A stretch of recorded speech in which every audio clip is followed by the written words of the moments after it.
नमस्कार दोस्तों, आप सभी का स्वागत है हमारे यूट्यूब चैनल राठौर GS21 में। आज हम आपको बताएंगे प्रायद्वीपीय नदियाँ यानी कि पेनिनसुलर रिवर सिस्टम। इसके पहले हम बता चुके हैं हिमालयी नदियाँ यानी कि हिमालयी रिवर सिस्टम बता चुके हैं। तो प्रायद्वीपीय नदियाँ, इनको दो भागों में बांटा गया है। एक पूर्व दिशा की ओर बहने वाली नदियाँ जो बंगाल की खाड़ी में गिरती हैं, और एक पश्चिम दिशा की ओर बहने वाली नदियाँ जो अरब सागर में गिरती हैं। तो सबसे पहले हम बताएंगे ईस्ट फ्लोइंग रिवर्स यानी कि पूर्व दिशा की ओर बहने वाली नदियाँ। तो पूर्व दिशा में बहने वाली नदियाँ, सबसे पहले एक नदी आती है दामोदर नदी। ये दामोदर नदी जो है छोटा नागपुर, झारखंड के छोटा नागपुर पठार से निकलती है और जाकर के हुगली नदी में मिल जाती है। हुगली नदी जो गंगा की एक वितरिका है, जो फरक्का थे, हम गंगा नदी तंत्र में बता चुके थे। गंगा नदी जो फरक्का में पहुंचती है तब दो भागों में बट जाती है। एक जिसकी उसकी छोटी धारा जो है वो पश्चिम बंगाल की तरफ चली जाती है, जिसे हुगली कहते हैं, और इसकी मेन धारा फरक्का बैराज से होते हुए बांग्लादेश चली जाती है। तो दामोदर नदी जाकर के हुगली नदी में मिल जाती है और हुगली नदी इसके पानी को बंगाल की खाड़ी में छोड़ देती है। बंगाल की खाड़ी में ये हुगली नदी बंगाल की खाड़ी में गिरती है। फिर उसके बाद छोटा नागपुर पठार से एक दूसरी नदी निकलती है जिसका नाम होता है स्वर्ण रेखा। और ये स्वर्ण रेखा ये पश्चिम बंगाल और उड़ीसा का बॉर्डर बनाते हुए बंगाल की खाड़ी में गिरती है। जमशेदपुर इसी नदी के किनारे स्थित है, जो स्टील कारखाना बहुत बड़ा है जमशेदपुर। तो जमशेदपुर इसी नदी के किनारे स्थित है। फिर उसके बाद एक नदी निकलती है जिसका नाम होता है बैतरणी नदी। ये उड़ीसा के क्योंझर पठार से निकलती है, क्योंझर पठार से, और जा कर के उड़ीसा में ही अपना मुहाना बनाती है और उड़ीसा में बंगाल की खाड़ी में गिर जाती है। फिर उसके बाद में एक नदी निकलती है जिसका नाम होता है ब्राह्मणी नदी। ये भी कहाँ से निकलती है? छोटा नागपुर पठार से, जो झारखंड से, ये इस प्रकार, और उड़ीसा के तट पर ये अपना मुहाना बनाती है और जाकर के बंगाल की खाड़ी में गिर जाती है। तो छोटा नागपुर पठार जो है वहाँ से तीन नदियाँ निकलती हैं। एक नदी जो दामोदर नदी है, दूसरी स्वर्ण रेखा, तीसरी ब्राह्मणी। तो इस प्रकार हमने देखा कि छोटा नागपुर से तीन नदियाँ निकलती हैं। इसमें आप देख लीजिए, दामोदर नदी को बंगाल का शोक भी कहा जाता है, और ये ऐसी नदी है जो इस बहुत ज़्यादा विषैली हो चुकी है। इसमें कोई भी जीव जिंदा नहीं है, जैसे मछली, कछुआ वगैरह इसमें नहीं पाए जाते हैं। विषैली, ये कोयले की वजह से बहुत ज़्यादा विषैली हो चुकी है। छोटा नागपुर पठार जो है खनिज संसाधनों से भरा पड़ा है, और इसमें कोयला, टिन, निकल, कोबाल्ट, आयरन वगैरह बहुत बड़ी मात्रा में पाए जाते हैं। तो कोयले की वजह से ये नदी विषैली हो गई है, और इसी वजह से इसमें कोई जीव नहीं पाए जाते हैं। दामोदर नदी को ही बंगाल का शोक कहा जाता है, और हुगली ये हुगली में मिलती है। फिर उसके बाद एक बिहार का शोक किसे कहते हैं? बिहार का शोक कोसी नदी को कहा जाता है। फिर आगे हम बताते हैं, ये छत्तीसगढ़ में एक दंडकारब का पठार पड़ता है। दंडकारब, छत्तीसगढ़ में दंडकारब के पठार से एक नदी निकलती है जिसका नाम होता है महानदी। दंडकारब के पठार से एक जगह पड़ती है सिहावा। दंडकारब के पठार, छत्तीसगढ़ में दंडकारब के पठार में एक सिहावा जगह पड़ती है। तो वहाँ से एक नदी निकलती है जिसका नाम महानदी होता है। ये महानदी है। और छत्तीसगढ़ से आगे ये उड़ीसा में बहते हुए उड़ीसा में अपना डेल्टा बनाती है और जा कर के बंगाल की खाड़ी में गिर जाती है। तो उड़ीसा में जब इंटर करती है तब एक वहाँ पर एक बांध बनाया गया है जिसका नाम हीराकुंड बांध है। हीराकुंड ये विश्व का सबसे लंबा बांध है। तो ये डेल्टा बनाती है। डेल्टा क्या होता है दोस्तों? डेल्टा हम आपको बता देते हैं। डेल्टा जब कोई नदी कई भागों में डिवाइड हो जाती है और जाकर के बंगाल की खाड़ी में गिरती है तो ये डेल्टा का निर्माण, जब कई धाराओं में बट जाती है उसी को डेल्टा कहते हैं। और पूर्व दिशा की ओर बहने वाली ज़्यादातर नदियाँ डेल्टा निर्माण करती हैं और पश्चिम दिशा की ओर बहने वाली नदियाँ एक्सचुरी बनाती हैं। फिर उसके बाद इसकी कुछ सहायक नदियाँ भी हैं। सहायक नदियाँ जैसे शिवनाथ, हंसदेव, मांड और नीचे से मिलने वाली जोंक, ओंग, टेल, संयुक्त टेल।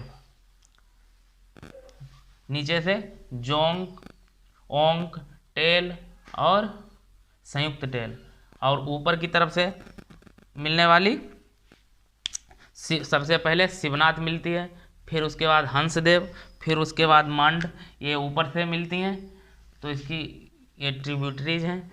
फिर उसके बाद एक नदी निकलती है जिसका नाम होता है, ये महाराष्ट्र के नासिक से निकलती है, त्रयंबक पहाड़ से निकलती है और ये इस प्रकार ये नदी निकलती है जिसका नाम होता है गोदावरी।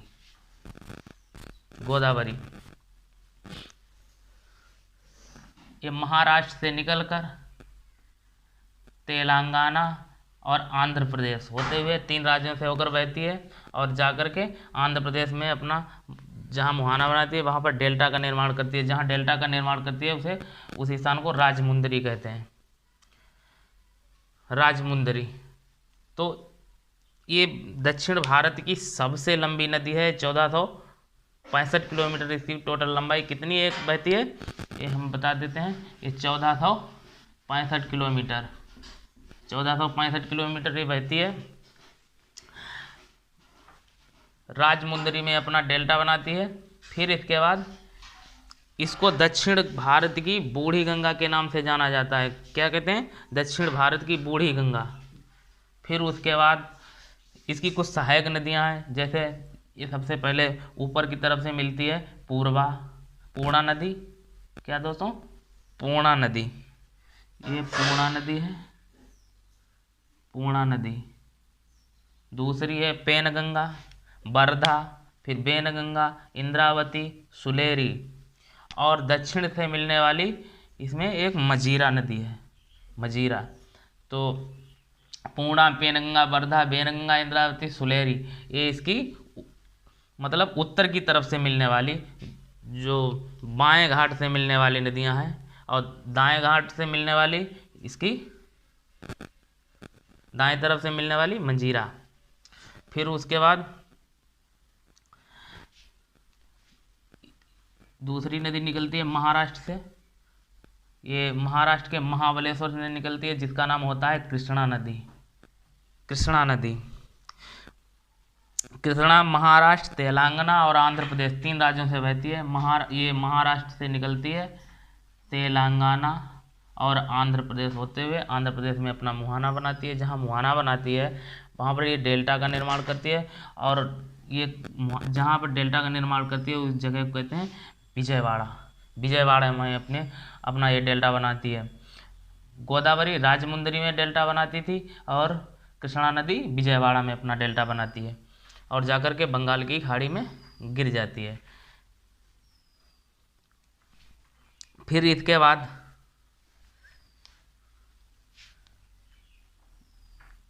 एक नदी निकलती है जिसका नाम, ये पहले छोटी नदी देख लीजिए, ये कर्नाटक के पास से निकलती है। कर्नाटक में पड़ता है कोलार से निकलती है और आंध्र प्रदेश में ये बंगाल की खाड़ी में गिर जाती है। फिर उसके बाद एक नदी निकलती है, ये कर्नाटक से निकलती है, और कर्नाटक आंध्र प्रदेश, ये जो कर्नाटक से निकलती है, इस नदी का नाम होता है कावेरी नदी। कावेरी नदी, ये ब्रह्मगिरी की पहाड़ियों से निकलती है। कहाँ से? कर्नाटक में ब्रह्मगिरी पहाड़ियों से निकलती है और कर्नाटक से तमिलनाडु, कर्नाटक से तमिलनाडु होते हुए और तमिलनाडु में अपना ये डेल्टा का निर्माण करती है और जाकर के बंगाल की खाड़ी में गिर जाती है। तो ये दो राज्यों से होकर बहती है, कर्नाटक और तमिलनाडु। इसके बारे में जान लीजिए, ये दक्षिण भारत की पूर्व दिशा की ओर बहने वाली दूसरी सबसे लंबी नदी है, दूसरी सबसे लंबी नदी। तो इसको दक्षिण की गंगा के नाम से जानते हैं। गोदावरी को दक्षिण की बूढ़ी गंगा के नाम से जानते हैं और इस कावेरी नदी को दक्षिण की गंगा के नाम से जाना जाता है। तो इनमें अंतर समझ लीजिए, ये गोदावरी को दक्षिण की बूढ़ी गंगा के नाम से और कावेरी को दक्षिण की गंगा के नाम से जानते हैं। फिर इसके बाद ये तमिलनाडु में एक और नदी बहती है जिसका नाम होता है बैगाई नदी, बैगाई नदी, और ये जाकर के बंगाल की खाड़ी में गिर जाती है। फिर एक नदी बहती है, ये कार्डमम की पहाड़ियों से बहती है जिसका नाम होता है ताम्रपर्णी, और ये तमिलनाडु में अपना मुहाना बनाती है और जाकर के बंगाल की खाड़ी में गिर जाती है। फिर इसके बाद यानी कि अरब सागर में गिरने, अब हम आपको बताते हैं अरब सागर में गिरने वाली यानी कि पश्चिम दिशा की ओर बहने वाली नदियाँ। ईस्ट फ्लोइंग बता चुके हैं, अब हम वेस्ट फ्लोइंग में आपको बताते हैं वेस्ट फ्लोइंग रिवर्स। तो वेस्ट फ्लोइंग रिवर, इसमें सबसे पहले एक नदी आती है लूनी नदी, वेस्ट फ्लोइंग में ये लूनी नदी।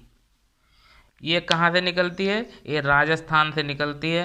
राजस्थान में एक रेंज पड़ती है अरावली, ये बहुत सबसे विश्व की सबसे पुरानी रेंज है। ये अरावली की पहाड़ियाँ हैं, ये सब विश्व में सबसे बहुत पुरानी पहाड़ियों में आती है। ये वाली यहाँ से एक झील पड़ती है सांभर झील, वहाँ से इसका उद्गम होता है और ये इधर राजस्थान से होते हुए गुजरात में पड़ता है कच्छ के रण, वहाँ पर ये दलदली भूमि में विलीन हो जाती है। तो ये ऐसी एक नदी है जिसका उद्गम पहाड़ियों से होकर के और रास्ते में ही ये विलीन हो जाती है। ये किसी समुद्र या सागर में या किसी नदी में नहीं मिलती है। कौन सी नदी है? लूनी नदी। फिर इसके बाद आपको हम बताते हैं साबरमती, ये साबरमती नदी है। साबरमती नदी, साबरमती राजस्थान के, ये साबरमती जो नदी है ये राजस्थान के उदयपुर से निकलती है। कहाँ से निकलती है? राजस्थान में उदयपुर पड़ता है। उदयपुर में भी एक मेवाड़ जगह पड़ती है, मेवाड़, जहाँ बहुत प्रसिद्ध था महाराणा प्रताप, वहाँ के शासक हुआ करते थे महाराणा प्रताप। तो उदयपुर से निकलती है, मेवाड़ के उदयपुर के मेवाड़ से, तो उदयपुर के मेवाड़ से निकलती है और ये गुजरात में कच्छ की खाड़ी में ये गिर जाती है। फिर उसके बाद एक नदी निकलती है जिसका नाम होता है माही नदी। माही नदी ये विंध्य पर्वत से निकलती है, विंध्य से निकलती है और ये मध्य प्रदेश में पड़ता है। मध्य प्रदेश में विंध्य से निकलती है और ये मध्य प्रदेश से कर्क रेखा को काटती हुई राजस्थान से फिर एक गुजरात में फिर दोबारा कर्क रेखा को काटती है और कच्छ की खाड़ी में गिर जाती है। तो इसके बारे में जान लिए, ये मात्र एक ऐसी नदी है जो कर्क रेखा को 2 बार काटती है। मध्य प्रदेश से राजस्थान से फिर गुजरात, ये 3 राज्यों में होकर के बहती है। फिर उसके बाद में एक नदी आती है सबसे इम्पोर्टेंट नदी, पश्चिम दिशा की ओर बहने वाली सबसे इम्पोर्टेंट नदी, जिसे हम जानते हैं ये अमरकंटक की पहाड़ियों से, मैकाल पर्वत में अमरकंटक की पहाड़ियाँ पड़ती हैं, वहाँ से इसका उद्गम होता है।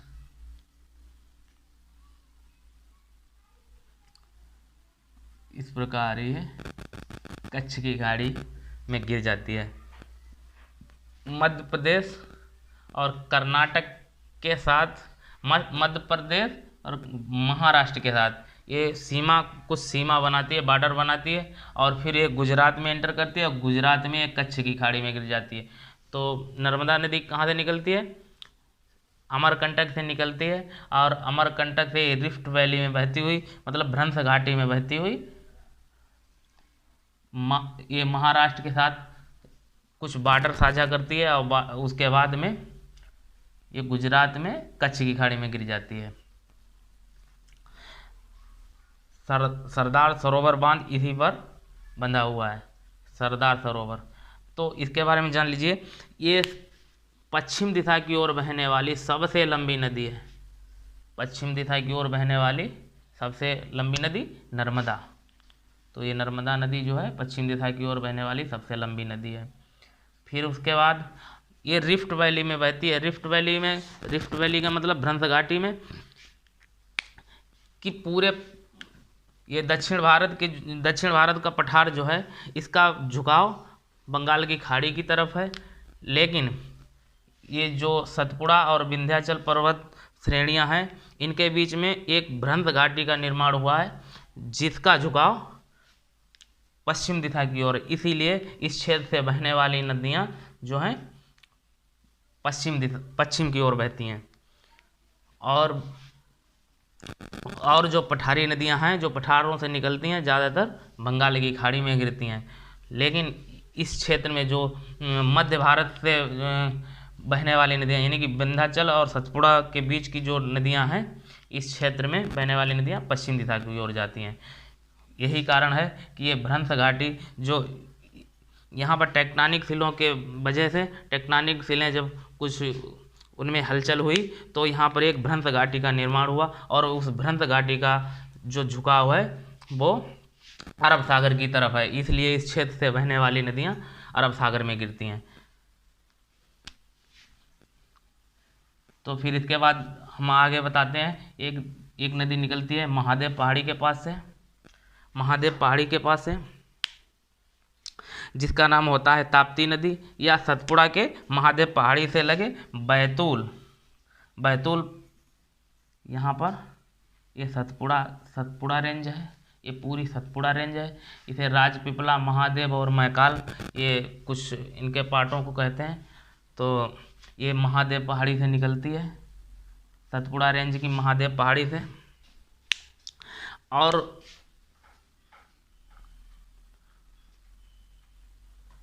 इस प्रकार ये रिफ्ट वैली में ये भी कहाँ से बहती है? नर्मदा के दक्षिण में, और सतपुड़ा के भी दक्षिण में है। नर्मदा हम बता चुके, विंध्याचल और सतपुड़ा रेंज के बीच से बहती है, लेकिन ये जो ताप्ती नदी जो है, ये सतपुड़ा के दक्षिण में बहती है। तो महादेव पहाड़ी से निकलती है।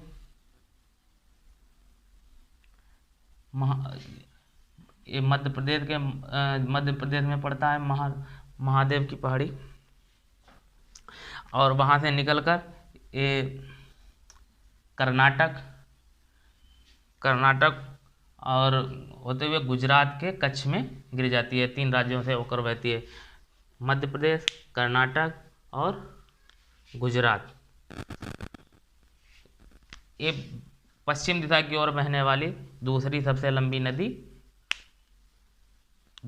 लंबी नदी है ताप्ती नदी। फिर उसके बाद कुछ छोटी छोटी नदियां हैं, उसके बारे में जान लीजिए। जो सह्याद्री पर्वत के पास से बहती हैं, यानी कि पश्चिमी जो घाट है, इसके पास से बहने वाली कुछ नदियां हैं, छोटी छोटी नदियां हैं। तो सबसे पहले हम आपको ऊपर से जो पश्चिम दिशा में बहने वाली छोटी छोटी नदियां, उसके बारे में बता दें। गुजरात से 2 नदियां निकलती हैं, एक मादर नदी और दूसरी सतरंजी नदी। ये मादर नदी है। तो फिर और 2 नदियां निकलती हैं, एक मांडवी नदी और एक ज्वारी नदी। ये गोवा के पास से निकलती हैं, गोवा से। और फिर दो नदी और निकलती हैं जिसका नाम होता है, ये केरल में निकलती हैं। तो केरल से दो नदियाँ निकलती हैं, पेरियार और भरतपुजा। तो भरतपुजा इसमें सबसे लंबी नदी है। फिर उसके बाद कर्नाटक से दो नदियाँ निकलती हैं, ये छोटी छोटी नदियाँ हैं, शरावती और गंगावेली। फिर नीचे कार्डमम की पहाड़ियाँ हैं। तो इस प्रकार ये पश्चिम दिशा में बहने वाली सभी नदियाँ हमने आपको बता दी, और पूर्व दिशा की ओर बहने वाली भी नदियाँ पहले हम बता चुके हैं। तो उम्मीद करता हूँ ये आप लोगों को अच्छे से समझ में आ गया होगा। अगर मेरा वीडियो आपको समझ में आया हो तो मेरे वीडियो को लाइक ज़रूर करें और चैनल को सब्सक्राइब करें, बेल आइकन दबाना ना भूलें। जय हिंद, जय भारत।